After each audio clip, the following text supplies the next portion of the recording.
ರಾಜಕೀಯದಲ್ಲಿ ಮತ್ತೆ ಸೆಪ್ಟೆಂಬರ್ ಕ್ರಾಂತಿಯ ಬಿಸಿ ತಡ್ತಾ ಇದೆ. ಮಾಜಿ ಸಚಿವ ಕೆಎನ್ ರಾಜಣ್ಣ ಹೇಳಿದ್ದ ಭವಿಷ್ಯ ನಿಜವಾಗುತ್ತಾ? ಕಾಂಗ್ರೆಸ್ನಲ್ಲಿ ಅಲ್ಲೋಲ ಕಲ್ಲೋಲವನ್ನೇ ಸೃಷ್ಟಿಸುತ್ತಾ ಆ ಕ್ರಾಂತಿ?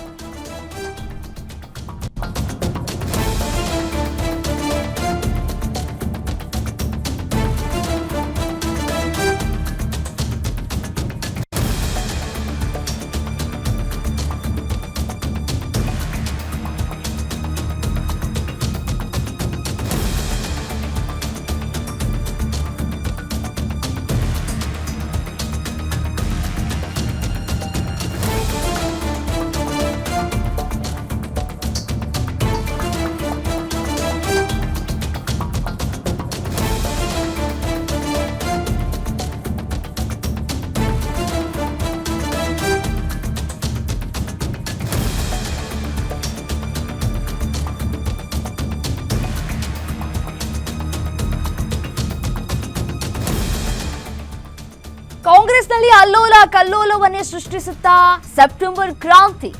2.5 ವರ್ಷ ಪೂರೈಸ್ತಾ ಇರುವಂತಹ ರಾಜ್ಯ ಕಾಂಗ್ರೆಸ್ನ ಸರ್ಕಾರ.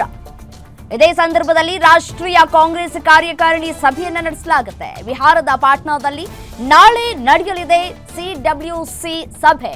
ಕಾಂಗ್ರೆಸ್ ಕಾರ್ಯಕಾರಿಣಿ ಸಭೆಗೆ ಸಿಎಂ ಡಿಸಿಎಂ ದೌಡಾಯಿಸಿದ್ದಾರೆ. ಕರ್ನಾಟಕದ ಪವರ್ ಪಾಲಿಟಿಕ್ಸ್ ಬಗ್ಗೆ ಬಿಹಾರದಲ್ಲಿ ಭಾರೀ ಚರ್ಚೆಗಳಾಗುವ ಸಾಧ್ಯತೆಗಳು ಕೂಡ ಇದೆ. ಸಿಎಂ ಸ್ಥಾನ ಕೊಡಿ ಅಂತ ಒತ್ತಾಯವನ್ನು ಮಾಡ್ತಾರ ಡಿಸಿಎಂ ಡಿಕೆಶಿ. ಹೀಗಾಗಿ ಕಾಂಗ್ರೆಸ್ನಲ್ಲಿ ಮತ್ತೆ ಜೋರಾಗ್ತಾ ಇದೆ ಕುರ್ಚಿಯ ಫೈಟ್. ಕೆಎನ್ ರಾಜಣ್ಣ ಅವರು ಕೂಡ ಹೇಳಿಕೆಯನ್ನ ಕೊಟ್ಟಿದ್ರು. ಸೆಪ್ಟೆಂಬರ್ನಲ್ಲಿ ಬಹಳ ದೊಡ್ಡ ಕ್ರಾಂತಿಯೇ ಆಗುತ್ತೆ, ಕಾದ್ ನೋಡಿ ಅಂತ ಹೇಳಿ.